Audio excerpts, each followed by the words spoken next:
le champion qui a mis Dieu en premier.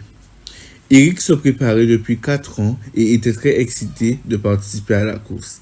C'était un honneur pour lui de représenter son pays. Excité, Eric est allé consulter le programme des différentes compétitions. En regardant le programme, il a compris qu'il devait prendre une décision. La course de 100 mètres à laquelle il allait participer se déroulait le jour qu'il considérait comme sacré. Eric s'est alors souvenu de la promesse de Dieu, car j'honorerai celui qui m'honore. Avec fermeté, il a pris une décision de mettre Dieu en avance et de l'honorer par-dessus toute chose. Lors des Jeux olympiques de Paris 1924, la nouvelle suivante est diffusée.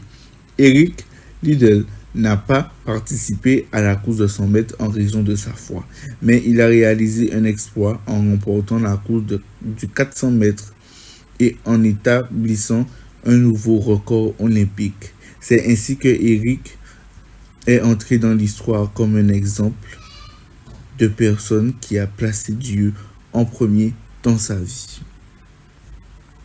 Par ailleurs, le 4e commandement nous dit « Souviens-toi du jour du repos pour le sanctifier ». Ce commandement est très spécial car il fait partie des 4 premiers commandements où nous sommes exhortés à mettre Dieu en premier. Dieu a fait 3 choses spéciales en ce beau jour. Il s'est reposé, il a béni et il a sanctifié le jour du repos.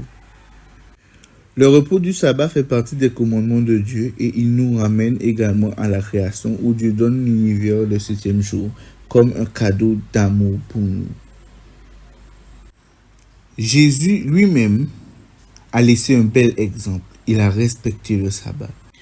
La Bible dit que Jésus vint à Nazareth où il avait été élevé et qu'il rentra dans la synagogue selon sa coutume et se leva pour lire. Jésus a dit que le sabbat a été créé pour l'homme.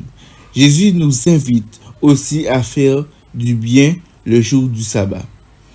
Il y a une bénédiction spéciale pour ceux qui mettent Dieu en premier et choisissent de le servir en respectant le sabbat.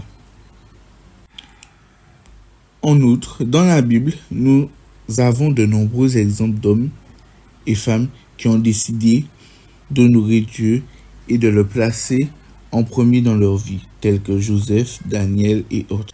Mais nous allons nous attarder sur l'histoire de Shadrach, Meshach et Abednego au temps du roi Nebuchadnezzar, où vous savez qu'ils avaient refusé de se prosterner devant la statue d'or, car pour eux, ils pouvaient qu'adorer que Dieu.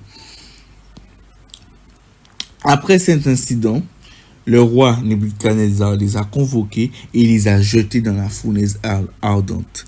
Mais eux, ils n'avaient pas peur, car ils savaient que le Dieu qu'ils mettaient en premier allait les sauver. Après cet incident, le roi Nebuchadnezzar fut stupéfait de la grandeur de leur Dieu. Et nous voyons à travers cette histoire un beau témoignage. Oui, un beau témoignage. Car dans cette histoire, nous devrions être un exemple aux yeux du monde. Pour en conclure, Dieu souhaite, chers garçons et filles, que vous le mettiez en premier dans votre vie, à l'école, le choix de vos repas, vos vêtements, jeux vidéo, le choix de vos camarades.